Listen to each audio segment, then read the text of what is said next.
Good morning, good people. Mark Holmes here, and as always, I want to say thank you all for watching, commenting, subscribing, and being part of the Joe Blue Sports Report.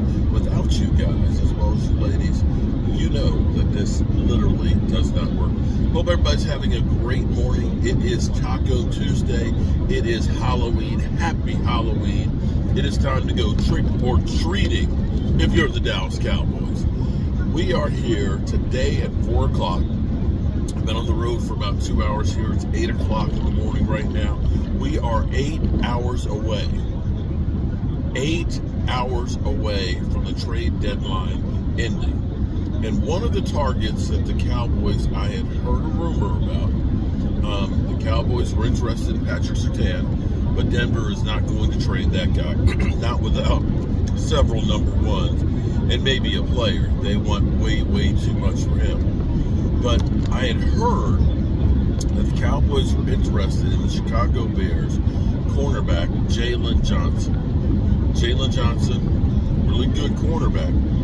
The Bears and him could not come to a contract resolution, and he has been able to get permission to seek a trade.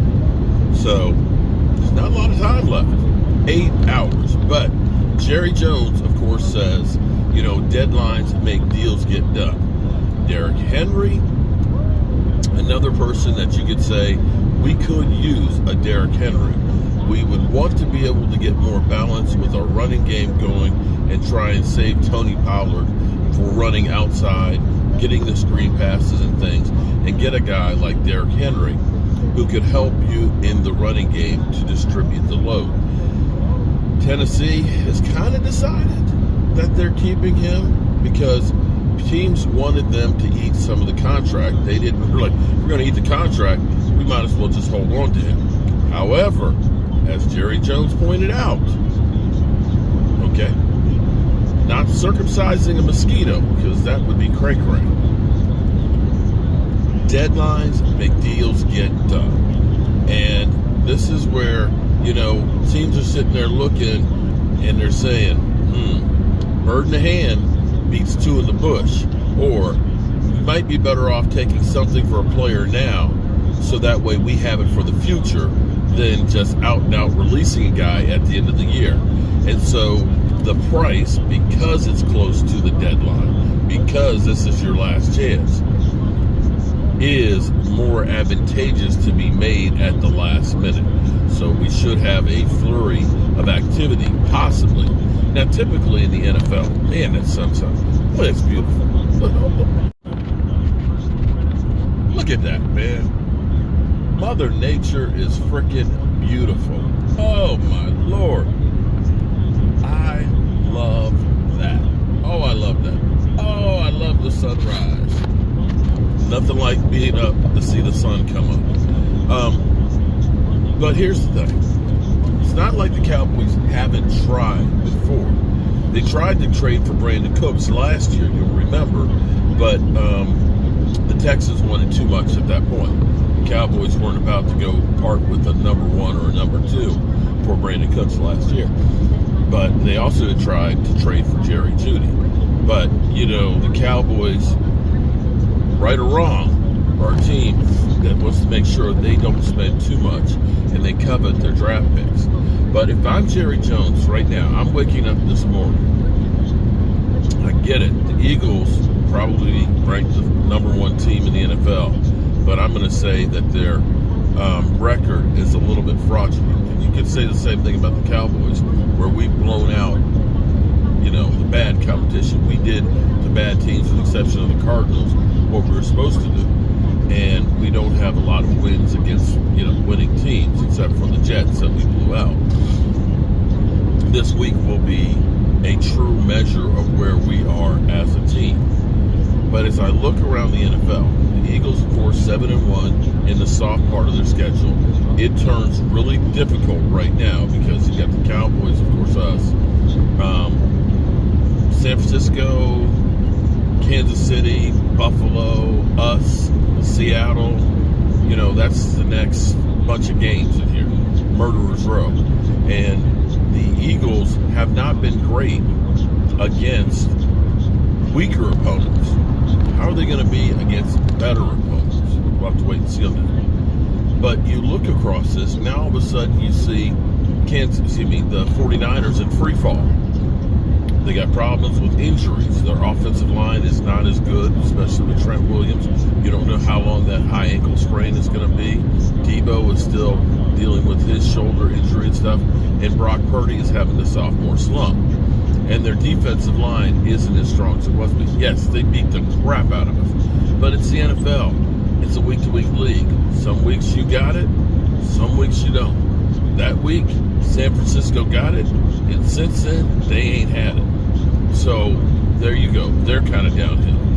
You start looking around, the Lions got back on track after getting bitch slapped and pummeled by the Baltimore Ravens.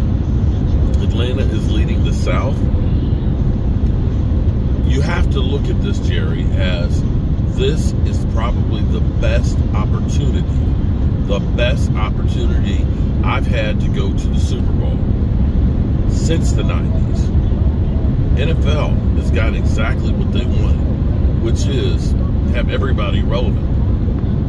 And you look at this, Kansas City looks mortal. You think about the AFC, we got the same record as the Buffalo Bills. Straight up. There's nobody in the AFC that doesn't have less than 2 losses.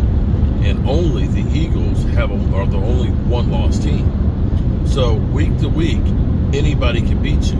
So this is the chance that the Cowboys should really look at and say, you know what? Let's take a couple of those draft picks.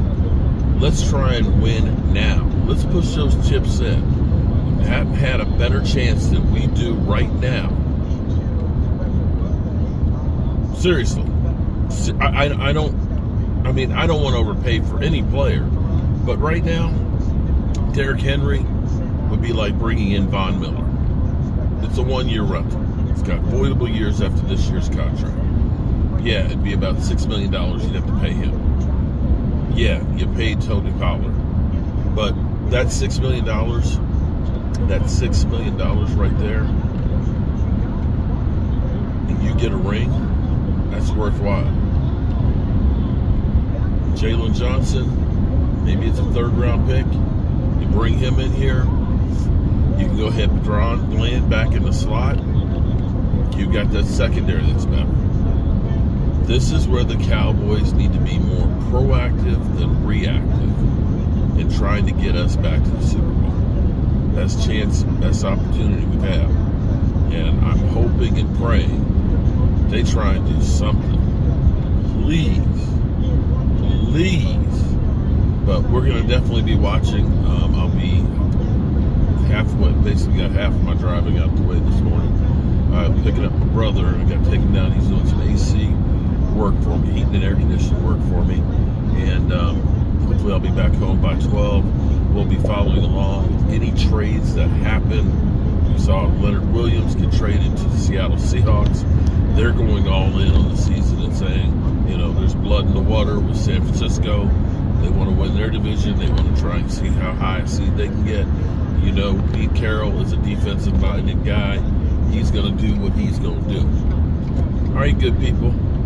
Good morning and welcome to Halloween trick-or-treating trade day. Peace.